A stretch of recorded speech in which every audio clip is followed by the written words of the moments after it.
The party I will never forget. The invitation arrives. The envelope appeared out of nowhere, slipped under my door like a whisper of fate. Thick, ivory, and strangely cold to the touch, as if it had been left in the rain. The swirling gold letters on its surface gleamed under the dim light. You are cordially invited to celebrate. No address. No host. Just a time, 8 p.m. And at the bottom, scrawled in ink that looked freshly dried. Where's something unforgettable? A chill ran through me. This was no ordinary invitation. I should have thrown it away. I should have locked my door and ignored the gnawing curiosity clawing at my chest. But then I saw the handwriting. Emma's handwriting. Emma, my college roommate, who had vanished 3 months ago without a trace. No notes, no calls, just an empty dorm room and unanswered questions. The police had given up. Her family had moved on. But I never stopped wondering. And now, here it was. A sign. A clue. I hesitated, heart pounding.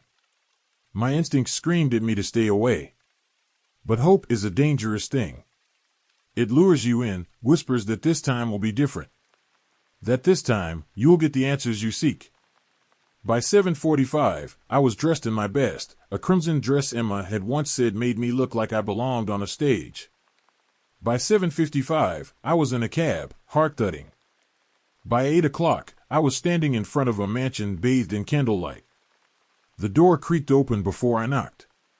And inside, the celebration had already begun. The house at the end of the road.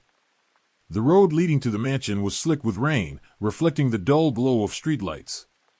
The further I drove, the more uncertain I became. This place wasn't on any map. I had followed vague directions, turns I barely remembered making, yet somehow, here it was, a crumbling Victorian relic at the end of the road. The house loomed, its sagging porches and crooked windows shrouded in mist. A strange, golden light flickered behind the curtains, pulsing like a heartbeat. I counted at least a dozen cars parked along the street, their hoods glistening with rain, but there was no sign of movement, no footsteps, no voices, nothing. I hesitated, gripping the damp invitation in my pocket. The address had been written in looping, elegant script, but it hadn't included a name. Just a time, 8 p.m. My watch read 7:59. A gust of wind howled through the trees, carrying whispers that sent a shiver down my spine. Still, I climbed the porch steps, each creaking beneath my weight. The heavy wooden door loomed before me, its brass handle tarnished and ice-cold to the touch. Then, before I could knock, it swung open on its own. The warm glow from inside spilled onto the porch, casting long shadows. The scent of something sweet, champagne, perhaps, or roses, drifted toward me. I should have turned back. Instead, I stepped inside. The door slammed shut behind me. A party that felt wrong. Inside, the house pulsed with life. Soft jazz floated through the air, blending with the clinking of champagne glasses and the low hum of conversation. Golden chandeliers bathed the room in warm light, casting elegant shadows against velvet drapes. But something was wrong. The guests stood in perfect clusters, their movements eerily synchronized. They wore masks, not the extravagant kind adorned with feathers and jewels, but flesh-toned masks, molded too perfectly to their faces. Their lips moved, but their expressions never changed. Their laughter felt rehearsed, hollow. I swallowed hard, gripping the delicate invitation still tucked in my pocket. I had come looking for Emma, but this felt like a mistake. A man emerged from the crowd, his suit pressed to perfection, his smile revealing teeth too white, too straight, like porcelain. In his hand, a glass of deep red wine. He extended it toward me. "Drink," he said, his voice smooth, practiced. Like silk stretched over steel. I hesitated. He leaned in, close enough that I could smell something strange on him, like old paper and something metallic. "Emma's been waiting," he whispered. A chill crawled up my spine. I scanned the room, searching for her. Was she here? Was she one of them? The guests turned, as if sensing my doubt. Their empty eyes locked onto mine.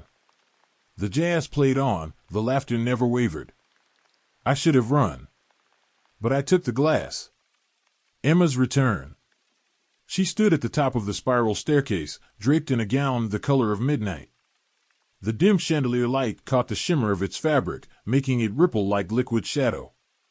Her skin was too pale, almost luminous, and her lips, painted a deep, unnatural red, curved into a slow, knowing smile. "You came," she said. But her voice wasn't hers. It was layered, distorted, like a wasp buzzing inside a jar, trapped and frantic. The sound crawled under my skin, making my stomach lurch. The room swayed. My breath hitched. The grandfather clock on the wall stopped ticking. A hush fell over the party. The guests, once locked in their lifeless conversations, turned toward Emma in unison. Their blank eyes gleamed in the candlelight, their expressions frozen in polite amusement. No one spoke. No one moved. My fingers clenched around the untouched glass of wine. It suddenly felt heavier, like it was pulling me down. I tried to step back, but the floor felt unsteady, shifting beneath me like a rolling wave. Emma took a step forward. The silk of her gown whispered against the wood. "Didn't you miss me?" she asked, tilting her head. The way she moved, too smooth, too deliberate, was wrong. I opened my mouth to speak, but no sound came out. Behind her, the shadows deepened, stretching unnaturally along the walls, swallowing the space around her. Something was waiting in the dark. Something wearing Emma's skin. The mirror that wasn't a mirror. They led me down, and I stumbled forward, breath ragged. Every doorway led to another version of the same place, flickering chandeliers, velvet drapes, shadows stretching in the corners. The air grew thick, pressing against my chest.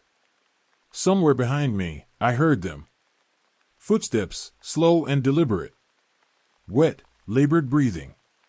"Stay," Emma's voice echoed, but it was everywhere now, above, below, inside my head. I ran faster.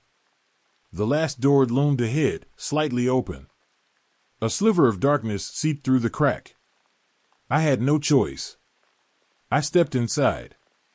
The room was silent. Empty. Except for the coffin. It sat in the center, its polished wood reflecting the dim chandelier glow. My stomach twisted. I edged closer, my pulse hammering against my ribs. Inside, a silver plaque gleamed. It had my name on it. My vision swam. The walls groaned, shifting, closing in. The air thinned, pulling me downward, dragging me toward the open casket. A whisper slithered through the room. "You were always meant to stay." The lid creaked. My own reflection stared up at me from within, wide-eyed, pale, lips moving soundlessly. Hands, cold, skeletal, gripped my shoulders. The last thing I heard was the lid slamming shut. Party never ends. Emma stepped closer, her fingers brittle as twigs.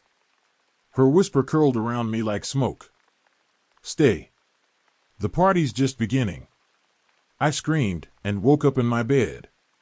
Rain pounded against my window. My hands trembled. But when I turned to my desk, the invitation was still there.